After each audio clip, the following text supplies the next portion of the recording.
तो दोस्तों, आप सबको देखकर खुशी हुई। आप जानते हैं, हमारे इलाके के मादा कुत्ते ने पिल्लों को जन्म दिया है। वे बहुत प्यारे हैं। वे हमारी खिड़की से दिखाई दे रहे हैं।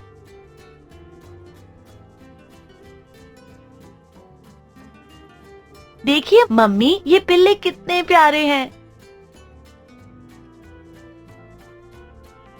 हाँ, बच्चे तो सभी के प्यारे लगते हैं, चाहे जानवर हो या पौधे। हाँ, नन्हे नन्हे पौधे देखने में कितने प्यारे लगते हैं ना। मुझे याद है, पिछली कक्षा में मैंने पढ़ा था पौधों के प्रजनन के बारे में। मम्मी, क्या जंतु भी पौधों की तरह बच्चों को जन्म दे सकते हैं? सानिया, जानवरों में भी अलैंगिक और लैंगिक प्रजनन होता है, लेकिन जानवरों के प्रजनन और पौधों के प्रजनन में कुछ अंतर होता है। ओह, ऐसा है। मैं यह जानने के लिए उत्सुक हूँ, पर कैसे? दोस्तों, क्या आपको याद है कि पौधों में प्रजनन कैसे होता है? क्या आप पौधे के उन भागों की सूची बना सकते हैं जो प्रजनन में भाग लेते हैं? मम्मी, मुझे याद है कि पौधे में नर और मादा जननांग यानी भाग होते हैं जो लैंगिक जनन में भाग लेते हैं।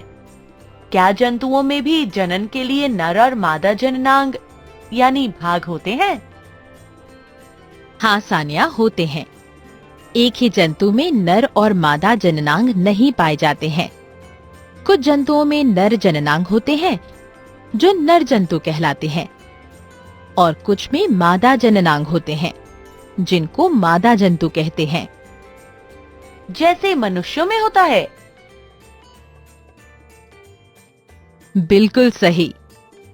क्या आप फोटो देखकर नर और मादा जनन अंगों की पहचान कर सकते हैं? मम्मी, मैं अभी भी समझ नहीं पा रही हूँ कि जंतु अलैंगिक प्रजनन कैसे कर सकते हैं। मेरा मतलब है कि जंतु तो आपस में बंध नहीं सकते। नहीं सानिया, अलैंगिक प्रजनन दूसरी तरह से भी हो सकता है, जैसे मुकुलन। मुकुलन? हाँ, दरअसल अलैंगिक जनन अपनी ही तरह का जंतु पैदा करने का बहुत ही कारगर तरीका है। जरा सोचो, अगर तुम खुद ही दो हिस्सों में बट जाओ और खुद के जैसा जंतु पाओ। मुझे इसके बारे में जानकारी नहीं है कि जंतु खुद के जैसा जंतु कैसे बना सकते हैं। सानिया, सारे जंतु ऐसा नहीं कर सकते, परंतु अलैंगिक जनन कुछ जंतु जैसे हाइड्रा और अमीबा ही कर सकते हैं। हाँ, नए जीव मुकुलन एवं द्विखंडन के द्वारा पैदा होते हैं और एकदम अपने जनक जैसे ही दिखते हैं।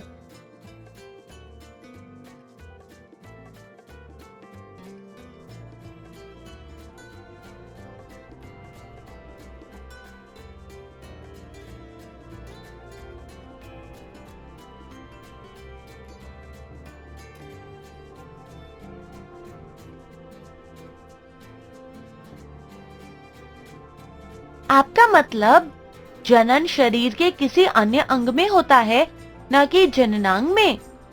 हाँ। पर कैसे? चलो हाइड्रा का उदाहरण लेते हैं। हाइड्रा साफ पानी का सूक्ष्म जीव है जो कि मुकुलन द्वारा जनन करता है। अनुकूल वातावरण में उसके डंठल पर कली निकलना शुरू होती है।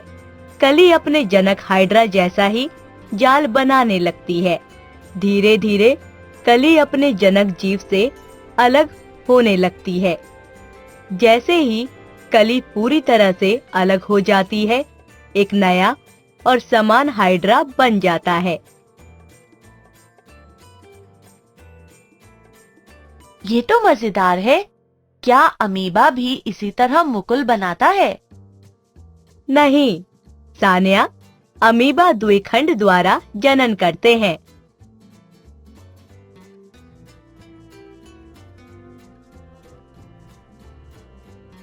अच्छा, वो कैसे होता है? अब तुम इस पर शोध करो।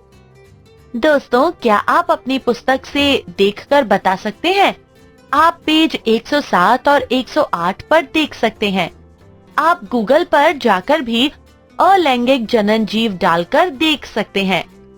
आप ऐसे 10 जीवों की सूची बनाइए और फोटो भी इकट्ठा कीजिए और अपने शोध को कक्षा में दिखाइए। सारांश, हमने जाना कि जंतुओं में जनन की 2 विधियां होती हैं, लैंगिक जनन, अलैंगिक जनन। एक ही जंतु में नर और मादा जननांग नहीं पाए जाते। कुछ जंतु जैसे हाइड्रा और अमीबा में अलैंगिक रूप से प्रजनन करने की क्षमता होती है। अलैंगिक प्रजनन में बच्चे मुकुलन जैसे हाइड्रा में या द्विखंडन जैसे अमीबा में से होते हैं। जनन शरीर के किसी अन्य अंग में होता है, जननांग में नहीं। तो दोस्तों, आपको हमारा वीडियो कैसा लगा? अगर आपको हमारा वीडियो पसंद आए तो लाइक, शेयर और सब्सक्राइब करना ना भूलें।